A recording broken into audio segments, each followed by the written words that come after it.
Hi friends, இன்றைக்கி பார்த்தீங்களா சூரிய பகவான் பாருங்கள் நமக்கு ஒரு காட்சி தராப்படி சுற்றியும் ஒரு வானவில் மாதிரி போட்டுட்டு செமையாக இருக்குல்ல.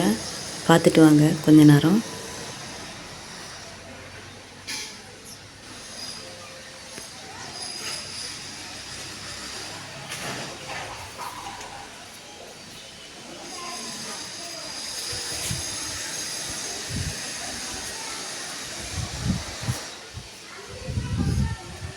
இன்றைக்கி சனிக்கிழமை, ஆனால் இப்படி ஒரு காட்சி பார்க்குறோம்.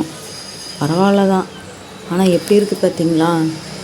சுற்றியும் ஒரு வானவில். மழை பெஞ்சால் தான் வானவில் வரும், ஆனால் வெயில் அடித்து வானவில் வர்றது இப்போ தான் பார்க்குறேன் நான். யார் யார் இப்படி டைம் சூரியனை பார்க்குறதுன்னு சொல்லி பார்ப்போம். இன்றைக்கி யாராச்சும் சூரியனை பார்த்தீங்களா? அண்ணாந்து கூட பார்க்க முடியாது, அந்தளவுக்கு சூரியன் அடிக்குது. ஆனால் பாருங்கள் எவ்வளோ பவர்ஃபுல்லாக செம்மையாக அழகாக இருக்குன்ட்டு பாருங்கள். பார்க்குறதுக்கு கண்குள்ளே காட்சியாக இருக்குது. ஆனால் யார் எத்தனை பேர் பார்த்தீங்கன்னு தெரியாது. ஆனால் நான் இன்றைக்கி தான் டைமு இப்போ தான் நான் பார்த்துருக்கேன். ஆனால் எனக்கே ஆச்சரியமாக இருக்குது. அது அழகாக இருக்குது. அதனால தான் வீடியோ எடுக்கணும்னு தோணுச்சு, வீடியோ எடுத்திருக்கேன்.